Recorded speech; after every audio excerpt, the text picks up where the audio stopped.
Louvado seja nosso Senhor Jesus Cristo. Para sempre seja louvado. Eu e minha casa serviremos ao Senhor. Inspirai, ó Deus, as nossas ações e ajudai-nos a realizá-las, para que em vós comece e para vós termine tudo aquilo que fizermos. Por Cristo nosso Senhor. Amém. Antes de iniciarmos a nossa reflexão da palavra, rezemos juntos a ladainha da humildade. Jesus, manso e humilde de coração, ouvi-me. Do desejo de ser estimado, livrai-me, ó Jesus. Do desejo de ser amado, livrai-me, ó Jesus. Do desejo de ser conhecido, livrai-me, ó Jesus. Do desejo de ser honrado, livrai-me, ó Jesus. Do desejo de ser louvado, livrai-me, ó Jesus. Do desejo de ser preferido, livrai-me, ó Jesus. Do desejo de ser consultado, livrai-me, ó Jesus. Do desejo de ser aprovado, livrai-me, ó Jesus. Do receio de ser humilhado, livrai-me, ó Jesus. Do receio de ser desprezado, livrai-me, ó Jesus. Do receio de sofrer repulsas, livrai-me, ó Jesus. Do receio de ser caluniado, livrai-me, ó Jesus. Do receio de ser esquecido, livrai-me, ó Jesus. Do receio de ser ridicularizado, livrai-me, ó Jesus. Do receio de ser difamado, livrai-me, ó Jesus. Do receio de ser objeto de suspeita, livrai-me, ó Jesus. Que os outros sejam amados mais do que eu, Jesus, dai-me a graça de desejá-lo.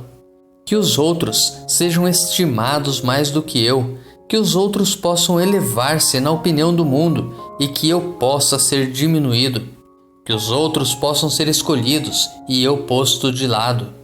Que os outros possam ser louvados e eu desprezado. Que os outros possam ser preferidos a mim em todas as coisas. Que os outros possam ser mais santos do que eu, embora me torne o mais santo quanto me for possível. Jesus, dai-me a graça de desejá-lo. Primeira leitura. A leitura de hoje é tirada do primeiro livro de Samuel, capítulo 9, dos versículos 1 ao 4 e depois dos versículos 17 ao 19 e depois capítulo 10, versículo 1a. Havia um homem de Benjamim chamado Cis, filho de Abiel, filho de Seror, filho de Becorate, filho de Áfia, um benjaminita, homem forte e valente. Ele tinha um filho chamado Saul, de boa apresentação. Entre os filhos de Israel não havia outro melhor do que ele. Dos ombros para cima, sobressaía a todo o povo. Ora, aconteceu que se perderam umas jumentas de Cis, pai de Saul. E Cis disse a seu filho Saul: toma contigo um dos criados, põe-te a caminho e vai procurar as jumentas. Eles atravessaram a montanha de Efraim e a região de Salisa, mas não as encontraram. Passaram também pela região de Salim, sem encontrar nada, e ainda pela terra de Benjamim, sem resultado algum. Quando Samuel avistou Saul, o Senhor lhe disse: este é o homem de quem te falei. Ele reinará sobre o meu povo. Saul aproximou-se de Samuel na soleira da porta e disse-lhe: peço-te que me informes onde é a casa do vidente. Samuel respondeu a Saul: sou eu mesmo o vidente. Sobe na minha frente ao santuário da colina. Hoje comereis comigo, e amanhã de manhã te deixarei partir, depois de te ter revelado tudo o que tens no coração. Na manhã seguinte, Samuel tomou um pequeno frasco de azeite, derramou-o sobre a cabeça de Saul e beijou-o, dizendo: com isto o Senhor te ungiu como chefe do seu povo, Israel. Tu governarás o povo do Senhor e o livrarás das mãos de seus inimigos, que estão ao seu redor. Nos preparemos para a reflexão da palavra, rezando juntos o Salmo responsorial, retirado do Salmo 20. Ó Senhor, em vossa força o rei se alegra. Ó Senhor, em vossa força o rei se alegra, quando exulta de alegria em vosso auxílio. O que sonhou seu coração lhe concedestes, não recusastes os pedidos de seus lábios. Com bênção generosa o preparastes, de ouro puro coroastes sua fronte. A vida ele pediu e vós lhe deste, longos dias, vida longa pelos séculos. É grande a sua glória em vosso auxílio, de esplendor e majestade o revestistes. Transformastes o seu nome numa bênção, e o cobristes de alegria em vossa face. Ó Senhor, em vossa força o rei se alegra. Evangelho. O evangelho de hoje é tirado de Marcos, capítulo 2, dos versículos 13 ao 17. Naquele tempo Jesus saiu de novo para a beira do mar. Toda a multidão ia ao seu encontro e Jesus os ensinava. Enquanto passava, Jesus viu Levi, o filho de Alfeu, sentado na coletoria de impostos, e disse-lhe: Segue-me. Levi se levantou e o seguiu. E aconteceu que, estando à mesa na casa de Levi, muitos cobradores de impostos e pecadores também estavam à mesa com Jesus e seus discípulos. Com efeito, eram muitos os que o seguiam. Alguns doutores da lei, que eram fariseus, viram que Jesus estava comendo com pecadores e cobradores de impostos. Então, eles perguntaram aos discípulos: Por que ele come com os cobradores de impostos e pecadores? Tendo ouvido, Jesus respondeu-lhes: Não são as pessoas sadias que precisam de médico, mas as doentes. Eu não vim para chamar justos, mas sim pecadores. Reflexão.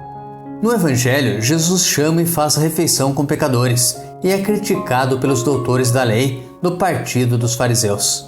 Estes se arrogavam santos por cumprirem exteriormente todos os preceitos religiosos.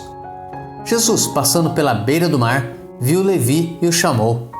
Levi estava em suas práticas cotidianas. Deixando o que fazia, levantou-se e seguiu a Jesus. Os primeiros discípulos eram pescadores pobres. Levi era pobre pecador. A vocação de Levi é semelhante à dos primeiros discípulos. Marcos capítulo 1, dos versículos 16 ao 20. É semelhante ao ambiente, o olhar de Jesus, a forma do chamado, o estado em que se encontravam e a disposição imediata em seguir o Mestre. Se tudo parece semelhante, há uma diferença crucial. Levi era um pecador publicano, um coletor de impostos. Cobrava altos impostos para o império, aumentava a taxa, tomando o seu extra. Roubava o povo e por isso era odiado, como se odiavam todos os cobradores de impostos. Jesus, além de chamar um dentre os pecadores para segui-lo, faz refeição com todos eles. Não se deixa levar por preconceitos, usa de misericórdia. Este é o santo remédio oferecido pelo divino médico aos pecadores, seus pacientes. De outro lado, os doutores da lei, falsos santos, em sua hipocrisia criticam Jesus, o que dá ocasião para Jesus anunciar a bela máxima: quem precisa de médico são as pessoas doentes, isto é, os pecadores, e não aqueles que, cheios de si, se acham justos e sem pecado. O Evangelho nos ensina então que, à diferença dos presunçosos doutores da lei, fariseus, devemos reconhecer nossa condição de pecadores e nos deixar chamar por Jesus à conversão. Receberemos seu perdão e com ele comungaremos. Mas e quanto a nós? Será que também nós já nos percebemos pecadores? Ou será que achamos que somente o nosso próximo é quem peca? Reflita. Tenha um santo e abençoado dia. Grave agora um áudio com a leitura do dia e encaminhe para o seu próximo. Ou envie um versículo da Bíblia nesse instante. Se preferir, compartilhe este vídeo. Curta, comente com o seu amém. Deus te abençoe.